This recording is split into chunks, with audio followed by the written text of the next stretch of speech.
आदाब, दो रुख में आपका इस्तकबाल करते हैं। मैं हूं आपके साथ सना वारिस। महाराष्ट्र में इन दिनों असल हिंदुत्व का पासदार कौन है, इसकी होड़ लगी है।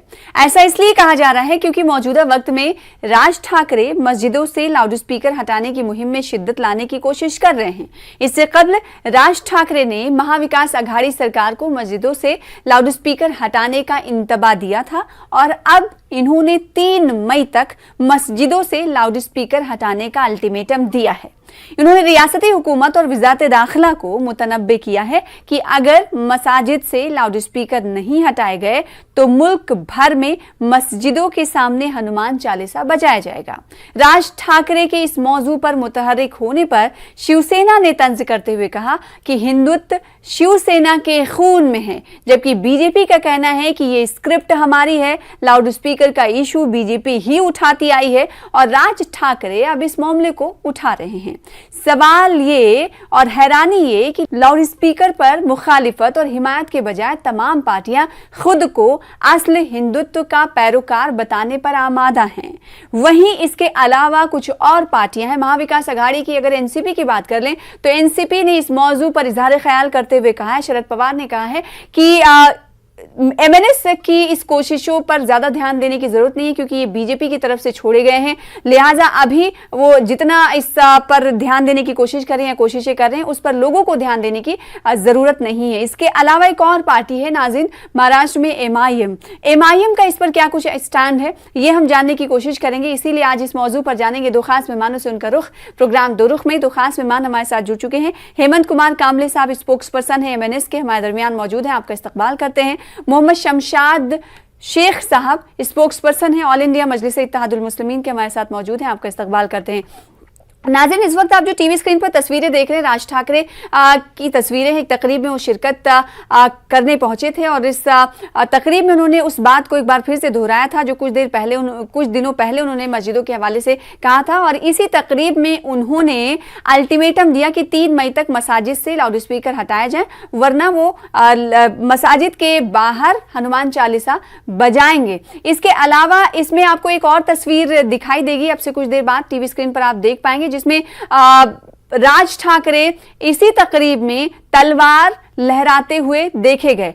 इस मामले को लेकर सरकार की तरफ से, हुकूमत की तरफ से एफआईआर भी दर्ज कर लिया गया। चलिए प्रोग्राम की शुरुआत करते हैं। सबसे पहले हेमंत कुमार कामले साहब, आपका मैं रुख करना चाहूंगी और जानना चाहूंगी कि आप लोगों को बताएं कि एमएनएस आखिर इस वक्त मस्जिद पर लाउडस्पीकर के इशू को इतना तूल क्यों दे रही है, वो भी ऐसे मौके पर जो हिंदुत्व पर चलती हुई पार्टियां हैं। शिवसेना की अगर हम बात कर लें, भारतीय जनता की बात कर लें, तो वो तो ये कह रहे हैं कि वो उनका ये मौजू रहा है जिसे आप छूने की कोशिश कर रहे हैं, आप तो नए नौसखी हैं।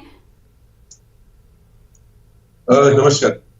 देखिए, अब शिवसेना क्या कहती है मुझे उससे मतलब नहीं है। हाँ। पहले तो हम बात करते हैं कि हमारे लिए कोई ये सियासी मुद्दा नहीं है। कल आपने अगर माननीय राज साहब का भाषण सुना होगा और आपने जो भी इसे एनालिसिस किया होगा तो उन्होंने इस तारीख के दाखिले देकर बताया है। उन्होंने पहली बार कहा था 18 जुलाई 2018, फिर 1 अगस्त 2018 और 23 जनवरी 2020।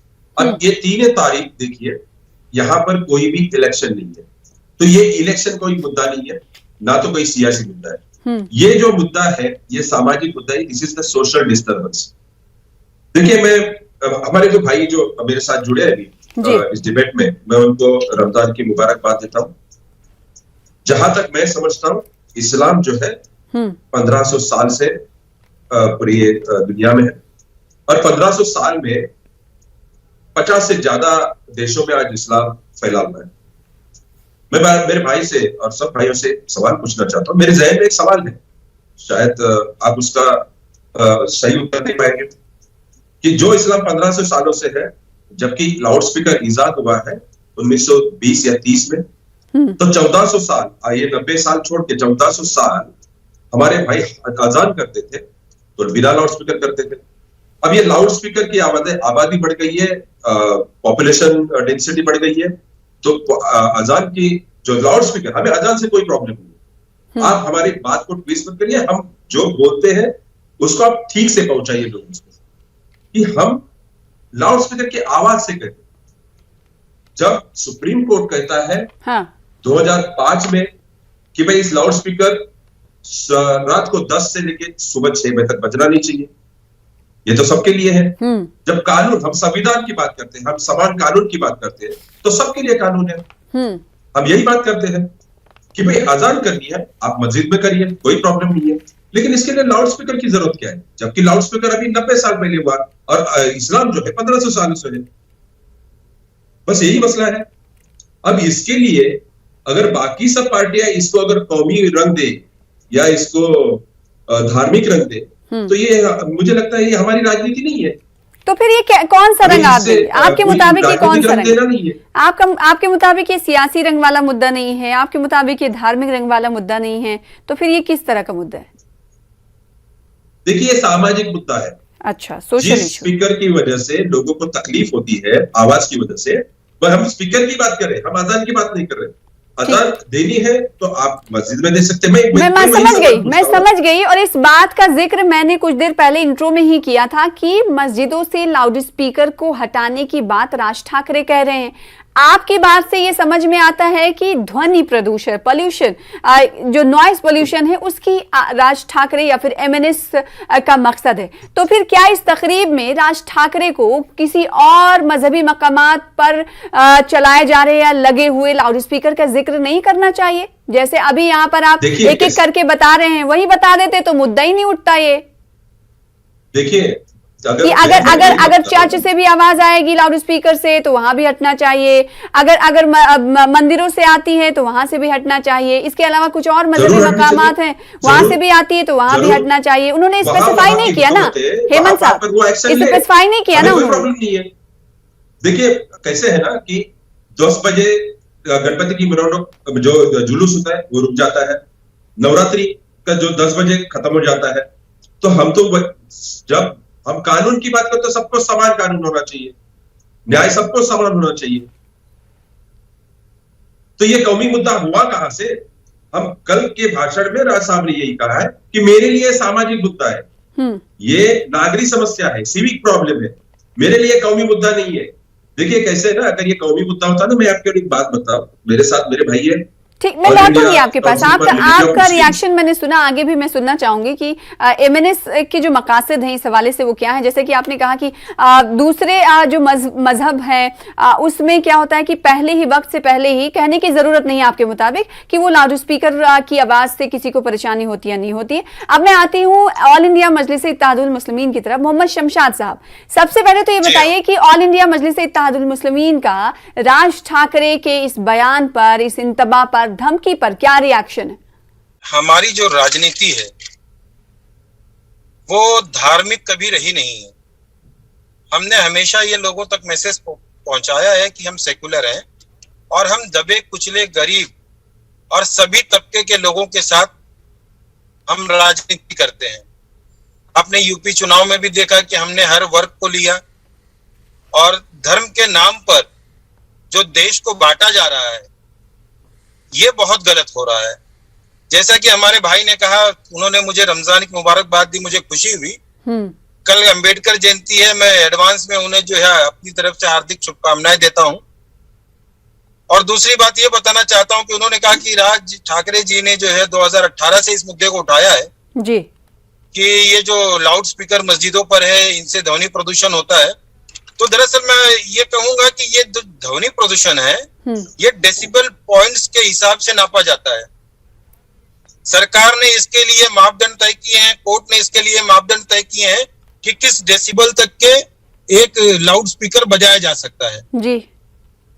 और वो जहां भी मस्जिदों में लगा हुआ है वो उसी के आधार पर वहां लाउड स्पीकर चलाया जाता है, जो उसका मापन जो है सरकार ने दिया है, नॉइज पॉल्यूशन कंट्रोल बोर्ड ने दिया है। कहीं भी उसकी ऐसा मतलब उल्लंघन नहीं किया जाता है, ना ही उसको ताक पे रखा जाता है, ना ही बहुत ज्यादा लाउड होता है। और सुप्रीम कोर्ट की गाइडलाइंस है कि 6 बजे के बाद रात को 10 बजे तक लाउड स्पीकर बजाए जा सकते हैं। तो हम सुप्रीम कोर्ट की गाइडलाइंस को भी मान रहे हैं। हमने ऐसा तो किया नहीं। हमारी जो अजान शुरू होती है वो 6 बजे से रात के 8 बजे तक या पौने 9 बजे तक होती है जी। तो 10 बजे के बाद तो हमारा कोई प्रोग्राम होता ही नहीं है। ठीक है। अगर 10 बजे के बाद हमारा कोई प्रोग्राम होता तो जैसे हमारे भाई कामले ने कहा कि हमारे सारे प्रोग्राम तो 10 बजे तक खत्म हो जाते हैं, लेकिन हमारा तो 9 बजे के बाद भी नहीं होता। हमारे तो 9 बजे से पहले अजानें खत्म हो जाती हैं। सुबह 6 बजे जो गाइडलाइन दी गई है सुप्रीम कोर्ट के रूल्स के अनुसार जी, तब हमारी अजान शुरू होती है, और वॉल्यूम तब भी जो है इतना ही होता है जितना कि हमको बताया गया है, जो पैरामीटर्स मुंतखब किए गए हैं। ठीक है जो हेमंत साहब, पैरामीटर्स जो है हेमंत नॉइज साहब, कंट्रोल बोर्ड ने किया है। अब उस सवाल का जवाब आपको मिल चुका होगा जिसकी बात आप कुछ देर पहले कह रहे थे। 6 से 10 बजे के अंदर तक ही पांचों वक्त की अजान हो जाती है, तब तो दिक्कत नहीं होनी चाहिए। और पैरामीटर्स तो हम सबको पता है कि सुप्रीम कोर्ट ने तय कर रखे हैं, गाइडलाइंस दे रखी है। 5 बार होता है, हाँ, दिन में 5 बार होता है। हाँ, आप मेरी बात मेरी बात आप समझने की कोशिश करिए। देखिए, ये दिन में आपने बोला सुबह 6 बजे से पहले कि 9 बजे के पहले, 6 से लेके 9 बजे के पहले हमारी अजानें खत्म होती है, लेकिन ये दिन में 5 बार 365 दिन होती है।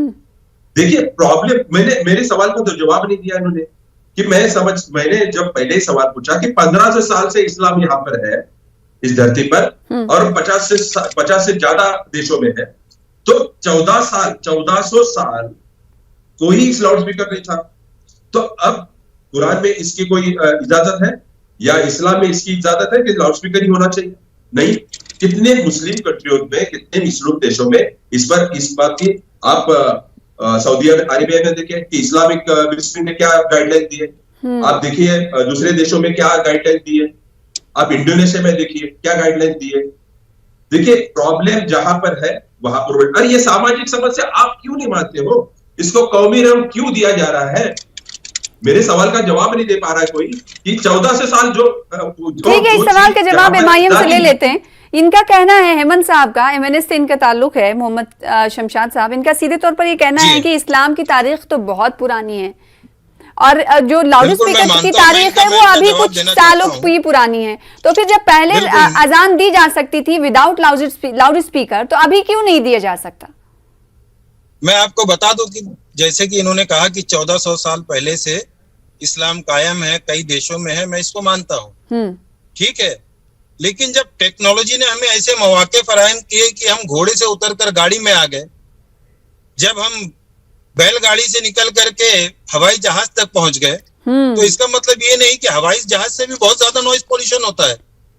जब वो जहाज उड़ता है तो उसके नीचे जो लोग रहते हैं, आपने सांता क्रूज मुंबई में देखा होगा कि कितनी ज्यादा आवाजें आती है, लेकिन उसकी वजह से क्या हवाई जहाज बंद कर दिए गए?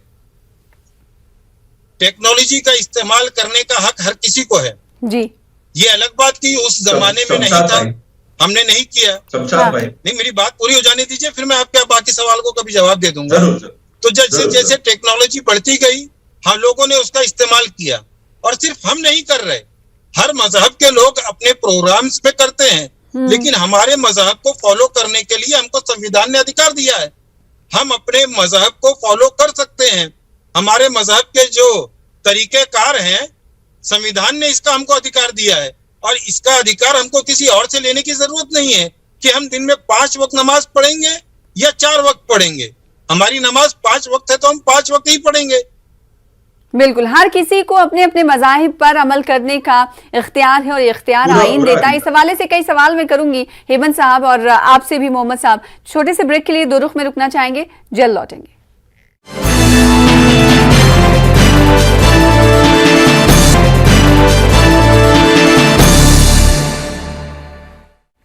ब्रेक के बाद एक बार फिर से आपका इस्तकबाल करते हैं। 2 रुख देख रहे हैं आप। 2 खास मेहमान हमारे साथ जुड़े हुए। मस्जिदों से लाउड स्पीकर हटाने के राज ठाकरे के इंतबा पर हम बातचीत कर रहे हैं कि एमएनएस का जो ये स्टैंड है वो किस लिए है। और चूंकि एमएनएस के भी स्पोक्स पर्सन हमारे दरमियान मौजूद हैं, तो उन्होंने कुछ देर पहले कहा कि वो जो सौती आलूदगी है, नॉइज़ पॉल्यूशन है, उससे लोगों को बचाना चाहते हैं। वो इसे सोशल इशू मानते हैं, जबकि इसे मजहबी रंग देने की भी या मजहबी मामले से भी जोड़ा जा रहा है कई लोगों की तरफ से। इसीलिए सवाल ये उठता है कि एमएनएस ने आखिर इसी इशू को, यानी मुसलमानों से जुड़े हुए इशू को क्यों टच किया। दिगर मजहबी मकामात से भी लाउड स्पीकर का इस्तेमाल होता है, तो क्या वहां से नॉइज पोल्यूशन में इजाफा नहीं होता होगा क्या? देखिए, मैंने उनकी बात सुनी। मेरा उनसे गुजारिश है कि आपने कहा कि भाई पहले ये नहीं थे, हवाई जहाज से भी पोल्यूशन होता है। अब टेक्नोलॉजी है तो हमारे पास व्हाट्सएप है, अल्लाह के बंदे हैं, उनको पता है कितने बजे नमाज अदा करना है, पहुंच जाएंगे। टेक्नोलॉजी की बात करें, अपने व्हाट्सएप है, बहुत सारे मोबाइल है, लोग आ सकते हैं। मेरे एक सवाल उनसे ये है कि हम उस पर अड़े क्यों हैं? नहीं तो अगर एक सेकंड, आप क्यों अड़े हैं? अभी आपसे भी तो सवाल हो सकता है ना कि आप क्यों अड़े हैं?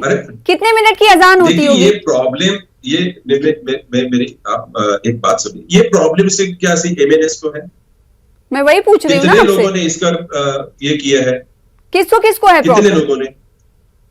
बहुत सारे लोगों ने, सिविक कितने सारे लोगों ने। तो आपके पास क्या खत भी आए क्या, कि चिट्ठियां आई क्या कि राज ठाकरे साहब इस मुद्दे को उठाएं? या फिर वो तबका जो ये कह रहा है, कुछ ऐसे लोग भी हैं ये कह रहे हैं कि हिंदुत्व के पैरोकार के तौर पर और अपनी साख्त और जमीन तलाशने के लिए ये मुद्दा MNS ने उठाया है। नहीं, जमीन तलाशने की कोई बात ही नहीं है। हाँ देखिए, एक बात बोलता हूँ, मेरे भाई जो है, इनके पार्टी का नाम, मेरे पार्टी का नाम है महाराष्ट्र नवनिर्माण सेना। हम महाराष्ट्र के नवनिर्माण की बात करते हैं। सलीम शेख हमारा नासिक का कॉर्पोरेटर, 90% हिंदू आबादी में से चुन के आता है। हमारे यहाँ पर देखिए जितने पार्टियां है, आप देख लीजिए, सबके पास फिर पिछड़े के लिए अलग सेल है, OBC सेल है, या अल्पसंख्यक या माइनॉरिटी के लिए सेल है। महाराष्ट्र नवनिर्माण सेना एक पार्टी है जिसके पास कोई सेल नहीं है। हम कोई जातिवादी का सेल नहीं, कोई प्रांत का सेल नहीं हमारे पास। हम जो मानते हैं, हम महाराष्ट्र, ये जातिवाद नहीं करते, इसलिए इन्होंने अपने झंडे का रंग बदल दिया। सॉरी, नहीं, झंडे आप का जातिवाद नहीं करते, इसलिए आपने झंडे का रंग बदल दिया। देखिए, ये जितने रंग था मुसलमानों का, आप सूरज जब निकलता है ना, भगवा रंग निकलता है, उसके बाद सब रंग दिखने लगते हैं। ये जो रंग है हिंदवी स्वराज का है, छत्रपति शिवाजी महाराज का है, जिसपे ये जो राज मुद्रा है छत्रपति शिवाजी महाराज की है। हमने जो है, ये छत्रपति शिवाजी महाराज जिन्होंने पहले इस दुनिया को सेक्युलरिज्म सिखाया ना, उस धर्म को मानते हैं, हमारे साथ। लेकिन आप उस सवाल का जवाब नहीं दे पा रहे कि दूसरे मजहबी मकामात पर भी तो लाउड स्पीकर इस्तेमाल होता है, वहां पर भी आरती होती है, और वो भी कई घंटों तक, अगर मैं सही नहीं हूँ, अगर मैं गलत नहीं हूँ, तो कई घंटों तक आरती चलती है, तब तो किसी और को तकलीफ नहीं होती है। आरती जो है ना, आरती मंदिर के अंदर चलती है, ना कि लाउड स्पीकर पर। अगर वो भी अगर होती है तो दिन में 5 बार तो नहीं होती। मेरी बात मेरे शमशाद भाई को एक है, मेरे 5 बार के नमाज पर कोई एतराज नहीं है। हाँ। वो स्पीकर की आवाज की एतराज है, मुझे नमाज पर, आपकी इबादत पर कोई। अरे तो शादियों में जो डीजे बैंड बजते हैं उस पर भी आपको आना चाहिए। मेरा सीधे तौर पर ये सवाल है कि अगर नॉइज पॉल्यूशन को लेकर इतनी ज्यादा संजीदा है MNS, महाराष्ट्र नवनिर्माण सेना, तो उनको हर तरह के लाउड स्पीकर पर पाबंदी की बात करनी चाहिए ना, किसी एक पर पाबंदी की बात नहीं करनी चाहिए। तभी तो आप निशाने पर हैं, तभी तो आपसे सवाल किया जा रहा है कि आप सिर्फ एक मस्जिदों की ही बात क्यों कर रहे हैं। अगर परेशानी है तो हर तरफ से परेशानी है ना। नहीं, मैं अपने कामले भाई से एक बात कहना चाहूंगा कि ये जो 5 वक्त की बात कर रहे हैं, ये जो 5 वक्त की बात कर रहे हैं, तो ये 5 वक्त में हमारी अजान का वक्त जो होता है 1.5 से मुश्किल से 2 मिनट जी। अगर आप 2 मिनट पकड़ेंगे तो ये 5 वक्त सिर्फ 10 मिनट होता है। क्या आप 24 घंटे में हमको 10 मिनट बर्दाश्त नहीं कर सकते, जो कि हमारी इबादत का मसला है, जिससे हमारे जज्बात जुड़े हुए हैं। मेरी बात सुनिए, मैं शमशाद भाई, और हम कानून के दायरे के बाहर जाकर के नहीं कर रहे हैं, कानून ने इसकी इजाजत दी हुई है। जिस इबादत हेमंत साहब, हाँ बोलिए। अगर किसी का दिल दुखता है, जिस प्रार्थना से किसी का दिल दुखता है, तो मैं समझता हूँ अल्लाह क्या किया, भगवान क्या, वो आपका दिल दुखता है क्या? अजान होती है तो आपका दिल दुखता है क्या? मेरा दिल अजान की आवाज से, मुझे आवाज से दुखता है, मेरे नमाज से नहीं दुखता है। किसी के नमाज से, किसी प्रार्थना से, किसकी इबादत से मेरा दिल नहीं दुखता है, लेकिन आवाज से डिस्टर्बेंस होता है। आप स्कूल है बाजू में, हॉस्पिटल्स है, कोई बीमार है, कोई छोटा बच्चा है, आप इस बात को कौमी रंग क्यों दे रहे हो? ये मैं बार बार कह रहा हूं, ये सोशल प्रॉब्लम है, ये सामाजिक समस्या है। अगर सोशल प्रॉब्लम होती तो कुछ दिनों पहले हमने दिलीप वलसे पाटिल का एक प्रोग्राम में खिताब देखा था, उसमें अजान होने लगी तो वो रुक गए थे, तो इसका मतलब उन्हें प्रॉब्लम नहीं हो रही है, MNS को प्रॉब्लम हो रही है। नहीं, मेरी बात सुनिए, अगर अगर टाइम पर कोई प्रोग्राम में होता है तो हम भी रुक जाते हैं। जैसे जनगण मन शुरू होता है ना, तो हम जहां पर है वहीं पर रुक जाते हैं ना, वैसे ही अजान होता है। तो फिर आप भी तो एहतराम करते हैं ना, तो इसका मतलब है कि आप तो एहतराम अंदर से करते हैं, लेकिन ऊपरी तौर पर कुछ ऐसी चीज है जिसकी वजह से ऐसा कहने पर मजबूर हैं। ये ऐसी कौन सी चीज है? इस पर एमआईएम का क्या राय है? मोहम्मद शमशाद साहब ये कह रहे हैं मैं भी एहतराम करता हूँ। हेमंत साहब एक सेकंड, ये कह रहे हैं कि हम भी एहतराम करते हैं, अजान होती है तो रुक जाते हैं, प्रोग्राम्स को रोक देते हैं, लेकिन उसके बावजूद भी नमाज लाउड स्पीकर की मुखालिफत हो रही है। हमारे बहुत से दोस्त हैं जो नॉन मुस्लिम है। हमारे मोहल्ले में आरती होती है, हमारे मोहल्ले में पूजा होती है, हमारे मोहल्ले में मंदिर है। मेरे खुद के कंपाउंड में हर साल गणपति का पंडाल लगाया जाता है, मेरी परमिशन से लगाया जाता है, क्योंकि वो कंपाउंड मेरा है। और मैं उनसे खुशी खुशी कहता हूं कि अगर तुम्हें कोई दिक्कत हो तो तुम मुझसे कहना, मैं उनके लिए खड़ा रहता हूं। और वो पूरा दिन लाउड स्पीकर बजाते हैं, लेकिन हमने कभी आज तक उनको लेकिन मना नहीं मोहम्मद किया साहब कि आप ये काम नहीं कर सकते। शमशाद साहब, अभी हेमंत साहब ने भी कहा, एक अच्छी बात उन्होंने भी कही कि उन्हें दिक्कत नहीं है, वो कभी अगर कहीं बाहर होते हैं या किसी प्रोग्राम में होते हैं, अगर अजान होने लगती है तो रुक जाते हो। तो इसका मतलब ये है कि एमएनएस तो एहतराम अजान का कर रही है, लेकिन कौन सी ऐसी चीज है जिसकी वजह से वो ये बोल रहे हैं कि लाउड स्पीकर हटना चाहिए, उन अजान की वजह से उन्हें परेशानी होती है, तकलीफ होती है। जैसा कि इन्होंने देखा कि बीजेपी जो है धर्म की राजनीति कर करके ऊपर चली आई है, तो ये कहीं अपनी राजनीतिक जमीन खोज रहे हैं। आप धर्म की राजनीति, आपकी पार्टी का नाम क्या है? अंदर आपकी पार्टी का नाम? हेमंत साहब, मैं लौटूंगी आपके पास, काफी वक्त दिया आपको, एक सेकंड, दो चीजें एक साथ नहीं चल सकती ना, इसलिए उनका जवाब चाहिए। मैं लौटूंगी, लास्ट कमेंट आपसे लूंगी। शमशाद साहब, आखिर क्यों ऐसा कर रही है? इत्तेहादुल मुस्लिमीन है हमारी पार्टी का नाम, और हमारी पार्टी सेकुलर पार्टी है। पार्टी के नाम से कोई पार्टी की विचारधारा तय नहीं कर सकता।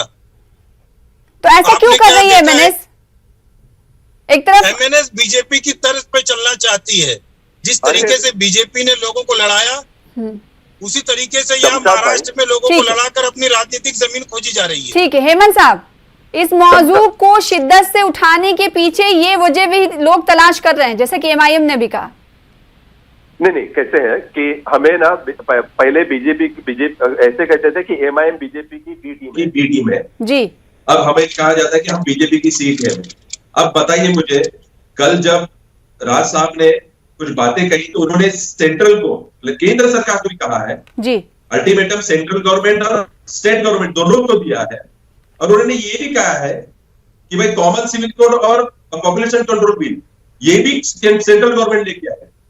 तो उन्होंने कहीं पर भी वहां पर छोड़ा नहीं है कि बीजेपी की टीम में और ये सब बातें नहीं है जी। बहरहाल सवाल ये उठता है, और हैरानी ये भी, जैसे कि कुछ देर पहले मैंने कहा था कि हिंदुत्व का असली पैरोकार कौन है, इसको लेकर महाराष्ट्र में एक दूसरे पर सबकत ले जाने की कोशिशें पार्टियां करती हुई दिखाई दे रही। बहुत शुक्रिया आप दोनों खास मेहमानों का हमारे साथ जुड़ने के लिए, दो रुख में अपना अपना मौक़िफ़ रखने के लिए। फिलहाल इसी के साथ मुझे दीजिए इजाजत, कल फिर हाजिर होंगे बड़े मुद्दे के साथ। तब तक देखते रहिए न्यूज़ 18 उर्दू। आदाब।